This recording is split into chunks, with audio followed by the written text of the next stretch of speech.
The text came at 2:47 a.m. We need to talk about Emma. It's urgent.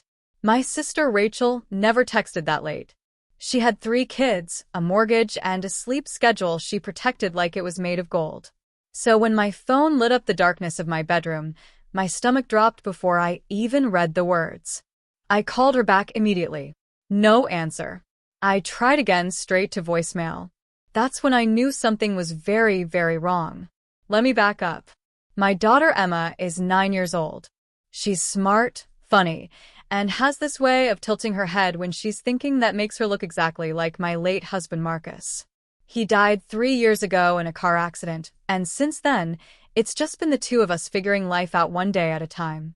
My family helped, or at least I thought they did. My mom watched Emma after school twice a week. Rachel took her on weekends sometimes, so I could work my second job at the diner. My brother Kyle let us stay in his rental property for half the normal rent because, as he put it, family takes care of family. I believed that. I really did, until the night everything unraveled. The next morning, I dropped Emma at school like normal. She hugged me tight before running to her classroom, backpack bouncing. "Love you, Mom," she called over her shoulder. "Love you more, baby," I said. I didn't know that would be the last normal moment we'd have for a very long time. At 10 a.m., I got a call from the school office. Emma had been checked out early by Rachel. My hands went numb. I didn't authorize that. The secretary's voice got tight. "Miss Carter, your sister is listed as an emergency contact." She said there was a family situation. I hung, clear's throat, up and called Rachel 17 times. No answer. I called my mom. No answer. I called Kyle. He picked up on the first ring. "Before you freak out," he said, calm as anything, "Emma's fine. She's with Rachel." "Why?" My voice cracked. "Kyle, what's going on?" There was a pause long enough that I heard him take a breath like he was choosing words carefully. "We think it's time Emma stays with family who can provide better stability." He said, "You've been struggling, Jess. We're just trying to help." Struggling? That word hit me like a slap. I drove to Rachel's house going 20 over the speed limit. My heart was hammering so hard, I could feel it in my throat. When I pulled up, Rachel was standing on the porch with her arms crossed, defensive, ready. "Where's Emma?" I demanded, slamming my car door. "Inside." "Calm down." "Calm down? You took my daughter out of school without telling me." Rachel's face didn't move. "We're protecting her, Jess." "From what?" She tilted her head, and I saw it then, pity, like I was some wounded animal she had to put down gently. "From you," she said. "If you're still watching, you need to hear what happened next. Because what I found out didn't just destroy my trust in my family. It showed me how far people will go when money's involved. Hit like if you've ever felt betrayed by someone you trusted. And let's keep going." I shoved past Rachel into the house. Emma was sitting at the kitchen table with a juice box, coloring. When she saw me, her face lit up. "Mom." She started to get up, but Rachel's hand landed on her shoulder, gentle, firm. "Finish your snack, sweetie," Rachel said. Emma sat back down, confused. I stared at my sister. "What are you doing? What's best for Emma?" My mom walked in from the hallway then, purse on her shoulder, like she'd just arrived. She looked at me with that tight smile she always used when she was about to say something that would gut me. "Jessica, sit down. Let's talk like adults." "I don't want to sit. I want my daughter." "And we want what's best for her," my mom said smoothly. "Which is why we filed for emergency custody this morning." The room tilted. "You what?" Kyle appeared in the doorway behind me, blocking my exit. I was surrounded. "It's temporary," he said. "Just until you get back on your feet." My mom opened a folder on the counter. Inside were printed documents, forms, legal paperwork with my name on it. "You've missed rent twice," she said, reading like she was presenting evidence. "You work 2 jobs and still can't make ends meet. Emma's grades are slipping. Last month, you forgot her doctor's appointment." "I rescheduled it," I snapped. "After the school nurse called you," Rachel added. I stared at them. My family. The people who were supposed to have my back. "This is insane," I whispered. My mom's voice softened. but her eyes stayed cold. We love you, Jessica. But Emma deserves stability, structure. We can provide that. She has stability. She has me. Do you really believe that? Rachel asked quietly. And that question broke something inside me, because for a split second, I wondered if they were right, if I was failing, if Emma would be better off without me. Then I looked at my daughter. She was staring at me with wide eyes, scared and confused. And I realized something. This wasn't about Emma's well-being. This was about control. I grabbed Emma's hand. We're leaving. Kyle stepped in front of the door. Jess, don't make this harder. Move Clear's throat or what? He said, voice low. You'll call the cops? We have legal paperwork. You don't. My mom's voice was syrupy now. Stay for dinner. Let's talk this through. Emma can stay here tonight. Just one night, and we'll figure out a plan. One night would turn into 2, then a week, then permanent. I knew how this worked. Emma, get your backpack. Jess, now baby. Emma scrambled up, grabbing her stuff. Rachel moved to stop her, but I stepped between them. Touch her, and I swear to God, Rachel, you'll what? My mom's mask slipped just for a second. You can barely afford groceries. You think you can afford a lawyer? And there it was. The real reason. Because here's the thing. Nobody tells you about family and money. When there's inheritance involved, people stop seeing you as a person. They see you as competition. My husband Marcus had a life insurance policy.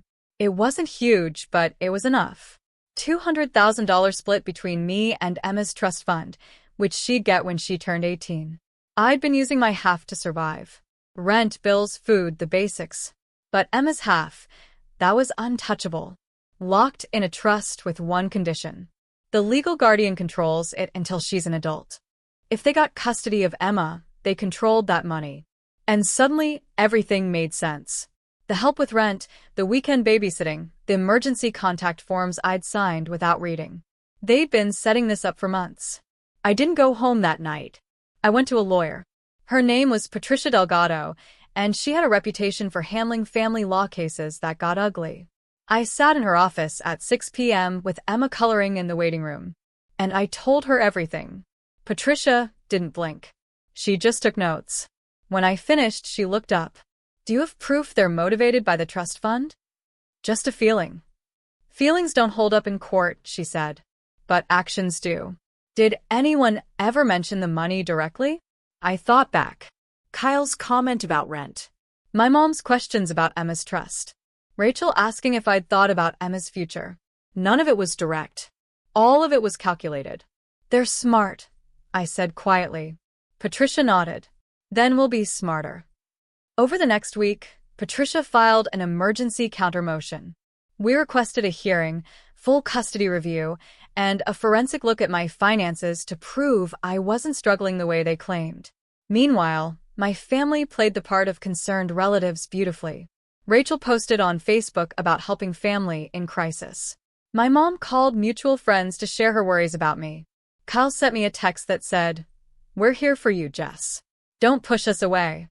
It was a performance, and I was the villain in their script. But here's what they didn't know. I'd kept every text, every voicemail, every email, and Patricia knew how to use them. The custody hearing was scheduled for 2 weeks later. In the meantime, the court granted me temporary custody, but with restrictions. Emma had to stay with a neutral third party on weekends. My family volunteered. The judge said no. Instead, Emma stayed with Marcus' sister, Aunt Linda, who lived an hour away. Linda was kind, steady, and neutral. She didn't take sides. She just made sure Emma was safe. But every Sunday night when I picked Emma up, she'd hug me a little tighter. "Mom," she whispered once, "are Grandma and Aunt Rachel mad at you?" I kissed her forehead. "It's complicated, baby. Do they want to take me away?" I wanted to lie, to tell her everything was fine, but I couldn't. "Some people think they know what's best for you," I said carefully. "But nobody loves you more than I do, and I'm going to make sure we stay together." "Okay." She nodded, but I saw the fear in her eyes. And I hated my family for putting it there. The hearing day came. I sat at the plaintiff's table with Patricia beside me, hands folded, trying to look calm. Across the aisle, my mom, Rachel, and Kyle sat with their lawyer, a man in an expensive suit who looked like he ate people like me for breakfast. The judge was a woman in her 50s, with sharp eyes and zero patience. "Let's keep this efficient," she said. "I've read both filings. Miss Carter, your family claims you're financially unstable and unable to provide adequate care. What's your response?" Patricia stood. "Your Honor, we'd like to present evidence that this custody claim is financially motivated, not based on concern for the child's welfare." The opposing lawyer objected immediately. "Speculation, Your Honor." "It's not speculation when we have documentation," Patricia said calmly. She slid a folder across to the judge. Inside were bank statements, text messages, and a timeline showing how my family's help increased right after Marcus' death and right after Emma's trust was established. The judge read silently. My mom's lawyer tried to redirect. "Your Honor, my clients have provided housing, childcare, and financial support to Miss Carter for years. This is about a mother who's overwhelmed and a child who needs stability. Stability they'll provide while controlling a $100,000 trust fund?" Patricia shot back. The courtroom went quiet. The judge looked up. "Is the child's trust fund mentioned anywhere in your custody petition?" My mom's lawyer hesitated. "It's relevant to her long-term care." "That's not what I asked." Silence. The judge closed the folder. "I'm ordering a full financial review of all parties involved. This hearing is continued for 30 days. In the meantime, custody remains with Miss Carter." My mom's face went white. Rachel looked at Kyle, and I finally let myself breathe. Over the next month, the truth came out in pieces. Kyle had refinanced his rental properties and was underwater. He'd been counting on my rent and access to Emma's trust to stay afloat. Rachel's husband had been laid off 6 months ago. They were behind on their mortgage. And my mom, she'd co-sign loans for both of them. They weren't trying to save Emma. They were trying to save themselves.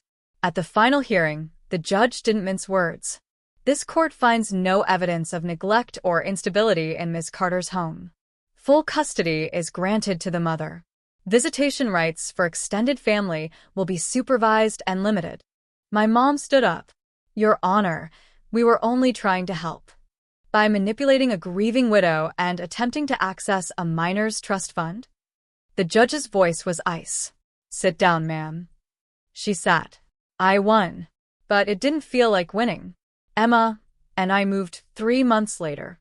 New city, new start, away from people who saw her as leverage instead of a little girl who just wanted to be loved. I don't talk to my family anymore. They've tried to reach out, apologies that sound like excuses, gifts that feel like guilt. I don't respond. Because here's what I learned. Some people will use love as a weapon. They'll disguise control as care. And they'll sacrifice you the second it benefits them. So if you're watching this and you've ever felt like your family turned you into a transaction, you're not alone. And you're not wrong for walking away. Now, I need to know, would you forgive family who did this? Or are some betrayals too deep to come back from? Comment below. Share this with someone who needs to hear it. And remember, sometimes the family you build is stronger than the one you were born into. 1.7s